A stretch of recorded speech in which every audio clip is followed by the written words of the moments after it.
महाराष्ट्र को लेकर सारे के सारे एग्जिट पोल महायुति की सरकार बनने का अनुमान जता रही है। लोक शक्ति मराठी रुद्र के एग्जिट पोल में महायुति को 128 से 142 सीटें मिल सकती हैं, जबकि महाविकास अघाड़ी की बात करें तो 125 से 140 सीटों का अनुमान दिखाया गया है।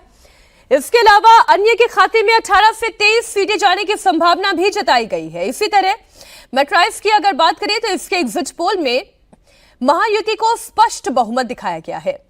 मेट्राइस के मुताबिक महायुति को 150 से 170 सीटें, जबकि महाविकास अघाड़ी के खाते में 110 से 130 सीटें जा सकती है। पी मार्क के एग्जिट पोल में कांटे की टक्कर का अनुमान जताया गया है। पी मार्क ने महायुति को 137 से 157 सीटें दी हैं, तो महाविकास अघाड़ी को 126 से 146 सीटें आई है।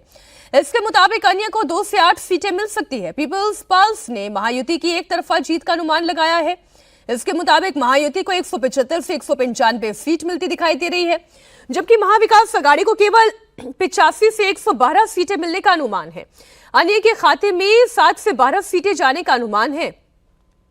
आइए एक बार चाणक्य स्ट्रैटेजीज की भी बात कर लें, जो महायुति को 152 से 160 सीटें जाने का अनुमान जता रही है। आप जानते हैं बहुमत का आंकड़ा 145 का है। इसका मतलब तो ये कि स्पष्ट बहुमत की सरकार महायुति की बन सकती है। एग्जिट पोल के मुताबिक महाविकास अघाड़ी को 130 से 138 सीटें मिलने का अनुमान जताया गया है।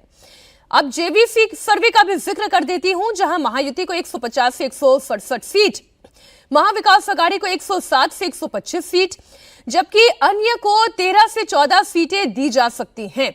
अगर इन सारे एग्जिट पोल को मिलाकर एवरेज निकाला जाए तो महाराष्ट्र में महायुति को कम से कम 149 और ज्यादा से ज्यादा 165 सीटें मिल सकती है, जो बहुमत के आंकड़े से 145 ज्यादा है।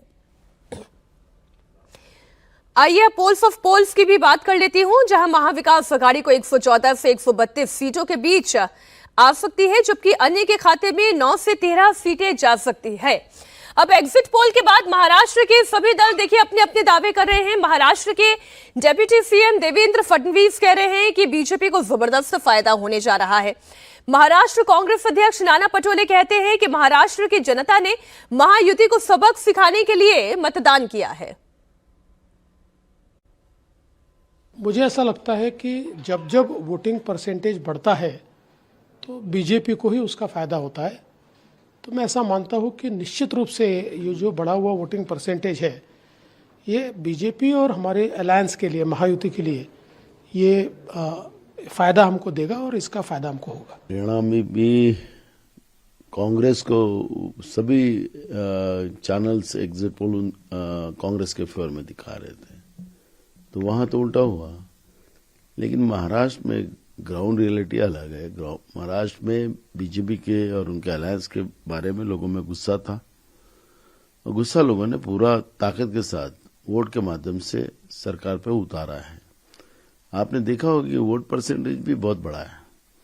महाराष्ट्र में पार्लियामेंट से भी वोट परसेंटेज बढ़ा हुआ है, और लोगों में जो गुस्सा था, जिस किसान को गुस्सा था, युवाओं को गुस्सा था, महिलाओं में गुस्सा था, गरीबों में महंगाई की वजह से गुस्सा था। और ये जिस तरह से छत्रपति शिवाजी महाराज की प्रतिमा में इन लोगों ने भ्रष्टाचार किया, और ये भ्रष्टाचारी कितने उसका उदाहरण दिया और उसमें अवमान किया शिवाजी महाराज की प्रतिमा का, तो ये सब लोगों का गुस्सा एक साथ आके बीजेपी और उनके अलायंस को सत्ता से बाहर करने की लोगों ने मानसिकता बनाई थी। आइए अब एक नजर महाराष्ट्र में वोट प्रतिशत पर भी डाल लें। चुनाव आयोग के मुताबिक महाराष्ट्र में इस बार 65.08% मतदान हुआ है। यह आंकड़ा पिछले चुनाव के मुकाबले 3.34% ज्यादा है। पिछले विधानसभा चुनाव में महाराष्ट्र में 61.74% वोटिंग हुई थी। इस साल लोकसभा चुनाव के दौरान महाराष्ट्र में 61.39% वोट डाले गए। माना जा रहा है कि महायुति और महाविकास अघाड़ी के आक्रामक चुनाव प्रचार का वोटिंग परसेंट पर असर पड़ा है। इस बीच संजय राउत ने एग्जिट पोल के नतीजों को खारिज कर दिया। संजय राउत ने दावा किया कि महाराष्ट्र में महाविकास अघाड़ी को 160 से 165 सीट मिलने जा रही है। 23 नवंबर को राज्य में महाविकास अघाड़ी की सरकार बनेगी। संजय राउत ने कहा कि लोकसभा चुनाव और हरियाणा विधानसभा चुनाव के दौरान एग्जिट पोल के नतीजों का क्या हुआ, ये सभी जानते हैं। किसने किया एग्जिट पोल? देखिए, लोकतंत्र में जो मतदान होता है वो सीक्रेट होता है। लोग अपनी बात हमेशा खुलकर नहीं कहते। महाराष्ट्र में इस बार यही हुआ है। कोई आप सैंपल सर्वे 2-4 हजार लोगों का स्टेट में ले लेंगे और कहेंगे ये जीत रहा है, वो जीत रहा है। हरियाणा में कांग्रेस जीत रही थी एग्जिट पोल के अनुसार। क्या हुआ भाई? क्या हुआ? लोकसभा में मोदी जी को 400 पार दिखा रहे थे एग्जिट पोल वाले, सभी बड़े बड़े चैनल वाले। क्या हुआ? आप देखिए, 23 तारीख को 10 बजे तक, 11 बजे तक पूरा फैसला आ जाएगा। हम 160-165 सीटें जीतने जा रहे हैं।